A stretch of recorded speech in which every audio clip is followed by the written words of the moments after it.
안 봐도 괜찮은데 봐줄 거죠? 이날은 파묘를 봤습니다. 제목 그대로 무덤을 파헤치면서 벌어지는 소소한 이야기예요. 야! 시작부터 스포일러 미쳤다 정말. 일단 감상부터 얘기하자면 진짜로 재미있어요. 하루 만에 33만 명이나 보러 온 이유가 이거야. 일반적으로 공포영화가 2시간이면 재미가 줄어들거든요.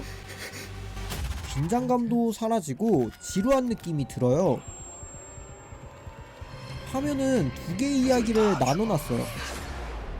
1부는 정석적인 오컬트 호러, 2부는 어른용 술래잡기를 보여줘요. 어른용은 야한 거 아니고 잔인한 술래잡기예요.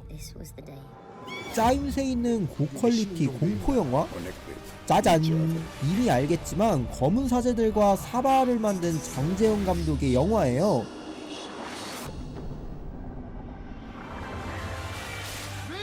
오피셜로 관짝 패티시가 있는 이 남자 심상치가 않아요. 빡! 간다 이겁니다. 영화 소재 자체가 흥미롭고 영상미랑 배우의 표현도 좋거든요. 풍수지리 전문가 최민식, 종교마스터 장의사 유해진, MG무당 김고은, BJ잉법사 이도현 모두 연기력이 검증된 배우답게 찐 전문가스러운 모습을 보여줘요. 엔딩 크레딧을 보면 찐 무속인한테 검수받았더라고요. 어쩐지 칼춤 비트 탈 때 굉장히 리얼했어요. 영화의 재미와 별개로 손익분기점이 높더라고요. 보통 100억원짜리 영화 손익분기점이 200만 명일 거예요. 화면은 330만 명이에요. 마케팅에 돈을 많이 부었나봐요. 뭐 재밌으니까 듄 2편이 개봉을 해도 손익분기점은 무난하게 넘길 것 같아요. 아까 말 못했는데 파묘는 크게 1부와 2부가 있다고 했잖아요. 이 안에서 이야기가 6개로 나뉘어요.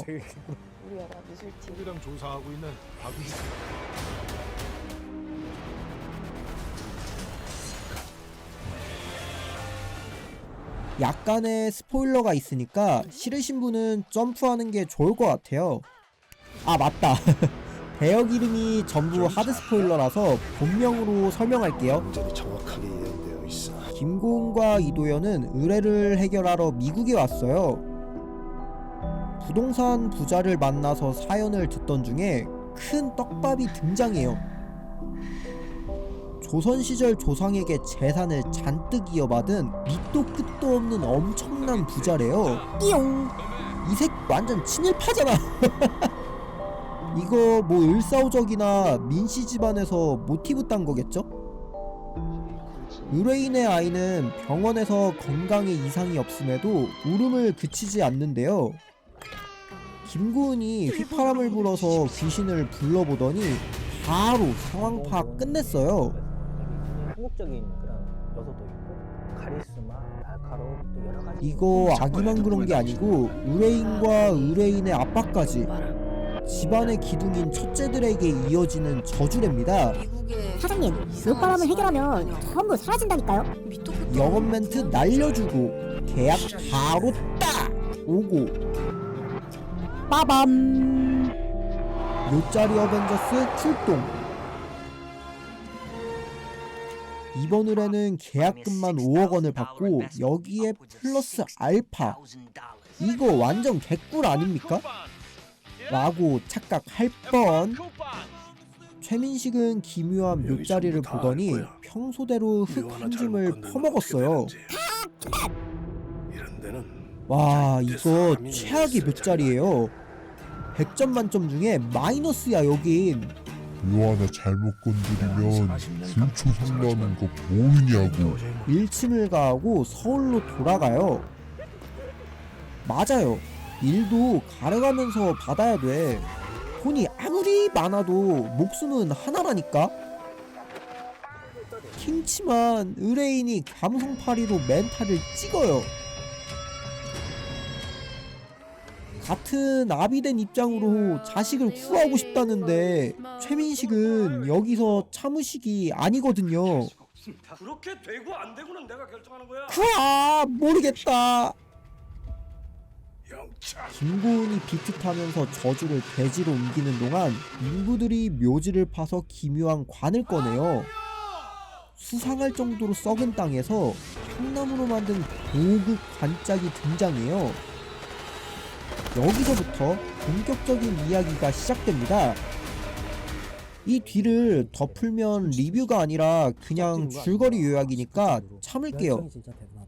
영화 중간중간 국뽕이 나올락 말락하다가 4장부터 본격적으로 국뽕 소재가 나와요. 사랑을 표현한 영화. 최종 빌런도 이때 나오거든요. 저는 사실 이거 팔척귀신 누나가 나오는 줄 알고 살짝 설렜잖아요. 에로틱은 1도 안 나오니까 엄마 아빠나 자식들이랑 봐도 괜찮아요.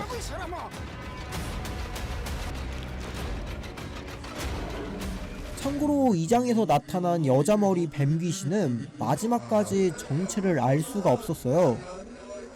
맥거핀으로 넣은 건지 후속작을 암시하는 건지 아직은 모르겠네요.